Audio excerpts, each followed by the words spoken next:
बोलिए राधा रमन गुरुदेव की जय, माता कामाख्या की जय, शंकर भोलेनाथ की जय। सभी का स्वागत है आज की आध्यात्मिक वेला में। काफी दिनों के बाद ये आध्यात्मिक वेला हो रही है।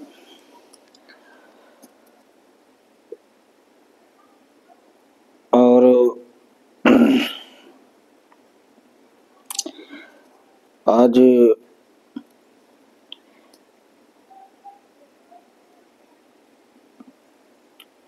की चर्चा मानसिक क्रियाओं का असर क्या रहता है, तो इसको लेकर करेंगे। और उससे पहले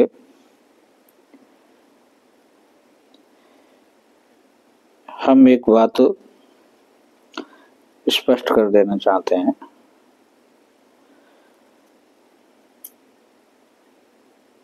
पढ़ाई के क्षेत्र में, जीव विज्ञान में सभी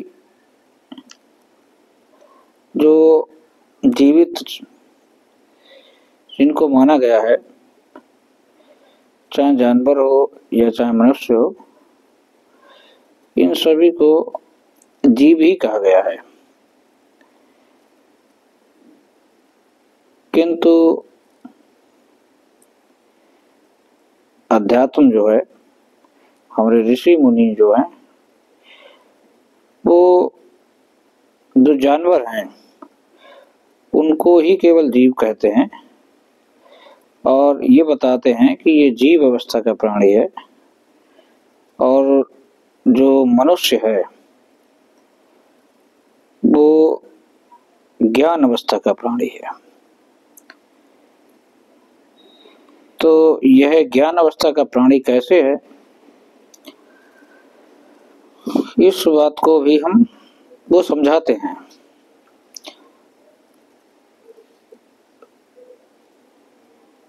और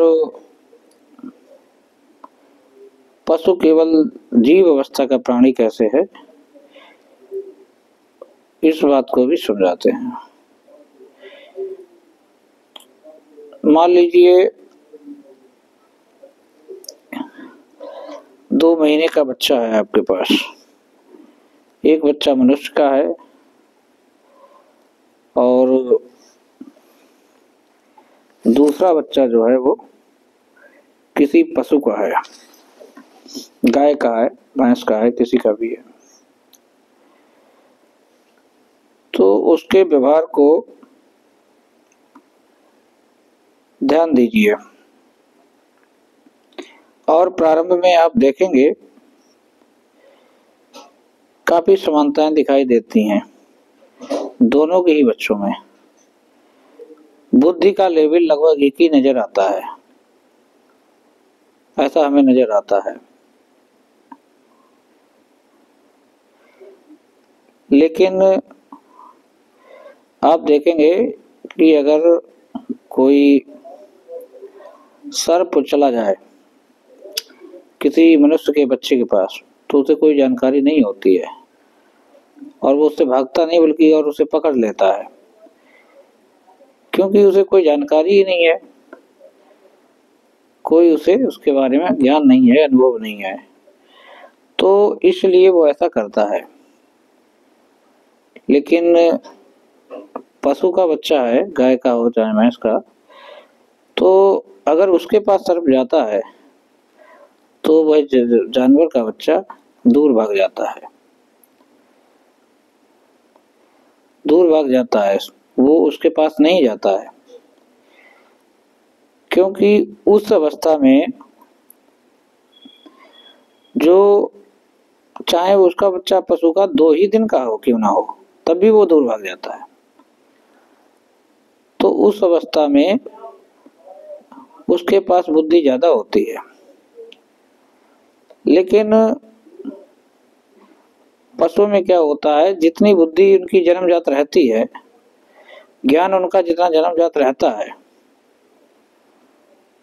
उतना ही ज्ञान उनके जीवन भर बना रहता है, स्थिर रहता है, वो बढ़ता नहीं है। लेकिन मनुष्य में क्या है, जैसे जैसे ज्ञान होता जाता है, अनुभव मिलता जाता है, वैसे वैसे वो समझता चला जाता है बात को, विकास होता जाता है, उसका बुद्धि का विकास होता जाता है, ज्ञान का विकास होता जाता है, अनुभव का विकास होता जाता है। तो यहाँ पे इसीलिए मनुष्य को जो है वो ज्ञान अवस्था का प्राणी बना गया है। हो सकता है कुछ लोगों के मन में विचार ये भी आ रहा हो कि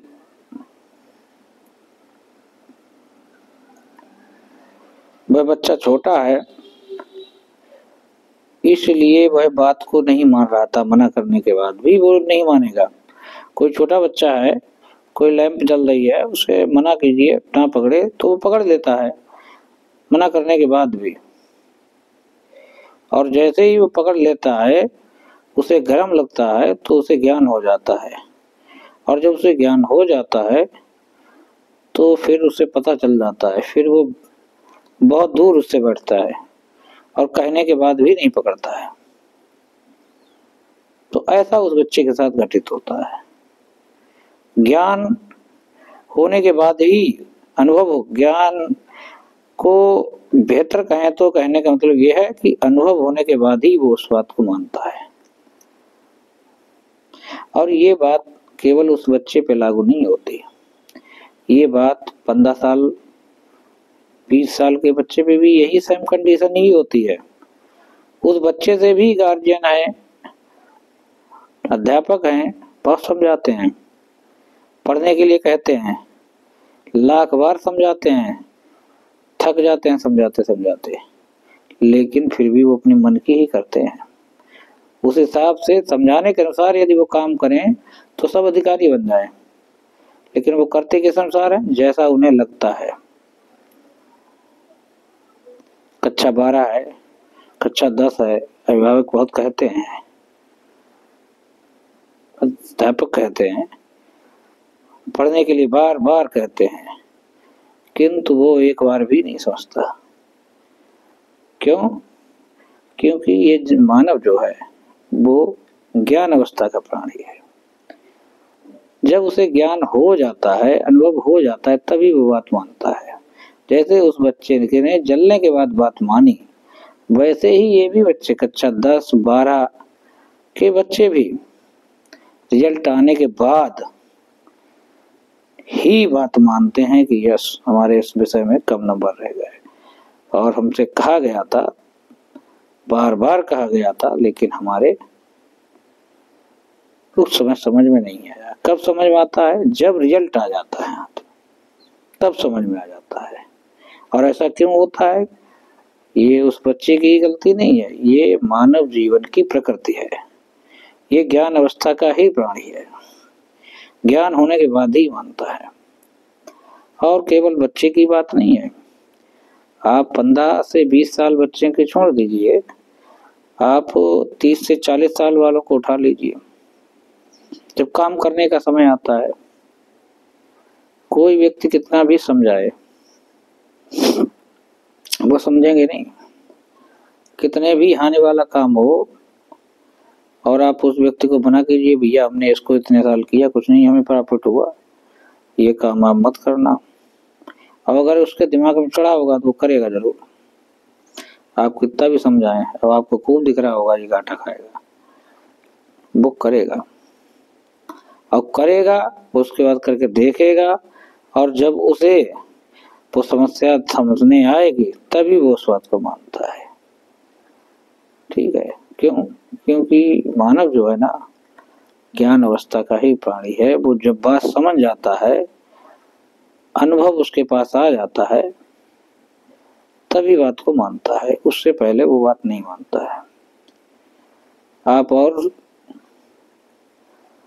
भी आगे बढ़ सकते हैं, चाहे तो व्यक्ति 80 साल का क्यों ना हो जाए, सेम ही कंडीशन उसकी रहती है।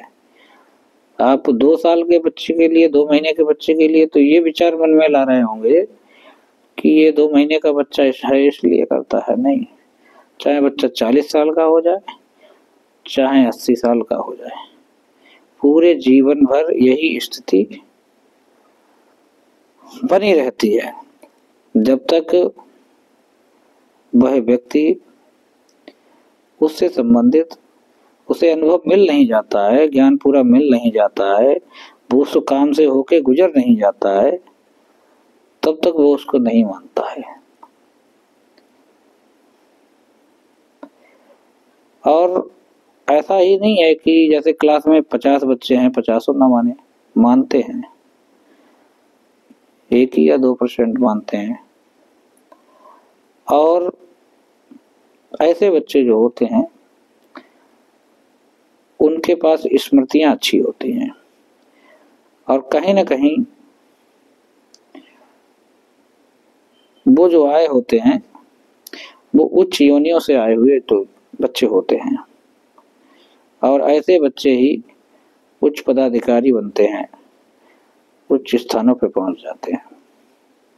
और जो निम्न योनियों से आए हुए होते हैं बच्चे, तो उनको समझने में देर लगती है और वो बात को नहीं पकड़ पाते हैं। किंतु जो भी है, यहाँ पे हम ये बात तो कह सकते हैं कि ऋषि मुनियों ने जो बताया है कि मानव अवस्था जो है वो एक ज्ञान की अवस्था ही है, ज्ञान की अवस्था बताई है। और ज्ञान को हम तो अपने शब्दों में कहते हैं, ज्ञान से अच्छा शब्द अनुभव, अनुभव की अवस्था बताई है। तो कहने का मतलब ये है, मानव जो है 84 लाख योनियों की बात की गई है कि 84 लाख योनियों में व्यक्ति भटकता रहता है और मानव इस 84 लाख योनियों में ऊपर से दूसरे नंबर पे आता है,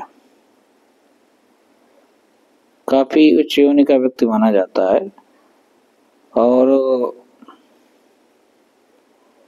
इससे ऊपर केवल एक ही योनि मानी जाती है, वो है देव योनि। और जो देव योनि होती है उसमें ये क्षमता होती है, वो पहले ही आने वाले परिणाम का आकलन कर लेता है। लेकिन मनुष्य ऐसा नहीं कर पाता है, वो काम हो जाने के बाद, परिणाम आ जाने के बाद ही उसका आकलन, जब घटित हो जाती है चीज, तब उसके बाद कर पाता है। इसीलिए मानव अवस्था को, इसको बेहोशी की अवस्था भी कहा जाता है, इसीलिए बेहोशी की अवस्था कहा जाता है। और जो देव योन रहती है, देवताओं की योन, उसे होश की अवस्था कहा जाता है। और यही एक अंतर रहता है देवताओं में और इस मानव की योनि में, बहुत बड़ा अंतर नहीं है। ये योनि जो मानव योनि है, ये योनि कई मायनों में देवताओं से भी श्रेष्ठ मानी जाती है। और वो इसलिए मानी जाती है क्योंकि इस योनि से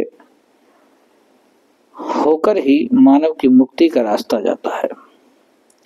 मुक्ति का रास्ता केवल यहीं से होके जाता है। देव योनि में भी पाकर देवता मुक्ति नहीं पा सकता है। अगर उसे मुक्ति पानी होती है तो वो मनुष्य का ही शरीर धारण करता है और आगे बढ़ करके अध्यात्म के क्षेत्र में जाकर के मुक्ति को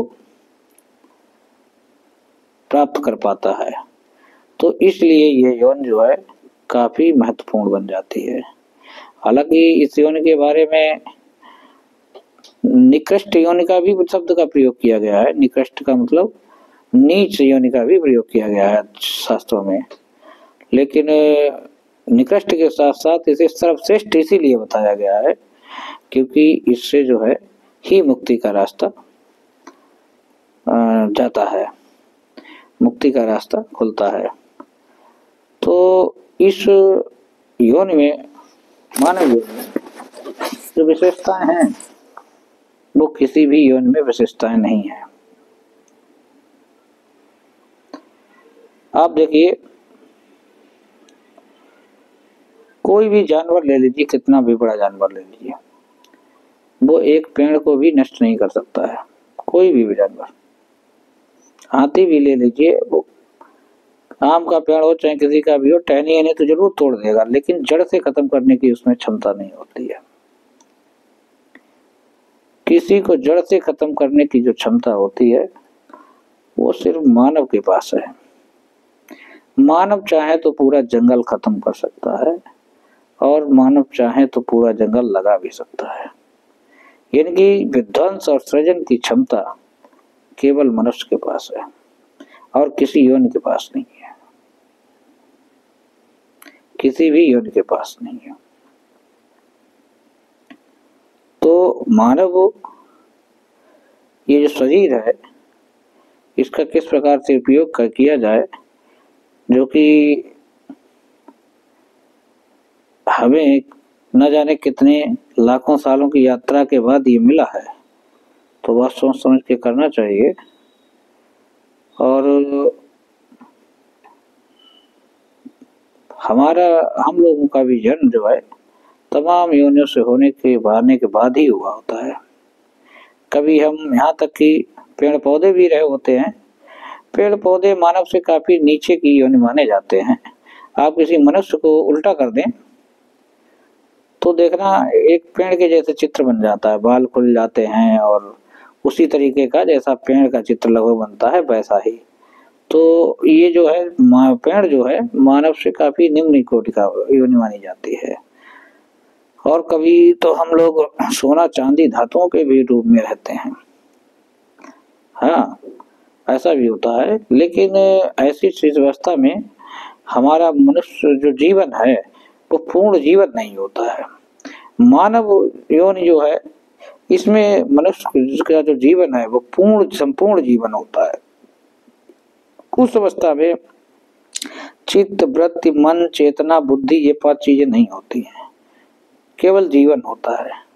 और जो मनुष्य जीवन है तो ये संपूर्ण जीवन मनुष्य के पास है। तो ये संपूर्ण जीवन जो है संपूर्ण कार्य के लिए ही होता है। तो इसको सही से हमें विचार कर लेना चाहिए और समझना चाहिए। तो अभी हम लोग बैठे हुए हैं, हम वीडियो में बात कर रहे हैं, आप देख रहे हैं, या आप किसी भी अवस्था में हो, तभी यहाँ से उठ के जाएंगे तो लाखों कण छोटे छोटे शरीर से हमारे गिर जाते हैं सभी के, और वो लेकिन वो हमें दिखाई नहीं देते हैं। आप लेटे रहते हैं चारपाई पे तब भी गिर जाते हैं, कहीं भी जाएं ऐसे लाखों छोटे छोटे करोड़ों कण उस स्थान पे छूट जाते हैं। क्योंकि मनुष्य के शरीर में ना 24 घंटे विध्वंस और सृजन की प्रक्रिया चलती है। परमाणुओं का निर्माण होता है और ये नष्ट होते रहते हैं। इसीलिए खोजी कुत्ता होता है और हम जहां भी जाएंगे वो कण गिरते ही जाते हैं। और इसीलिए खोजी कुत्ता जो होता है पुलिस लाती है, उस कणों को सूंघते हुए चला जाता है और ढूंढ लेता है।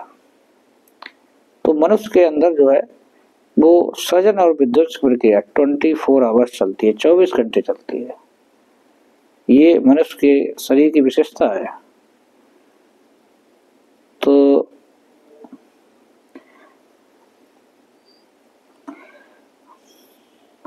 कम से कम मनुष्य को एक काम नियमित करना चाहिए कि शिवलिंग पर प्रतिदिन जल जरूर अवश्य डालना चाहिए। इतना भी काम करता रहेगा तब भी उसका बड़ा काम हो जाएगा। चलिए, धन्यवाद।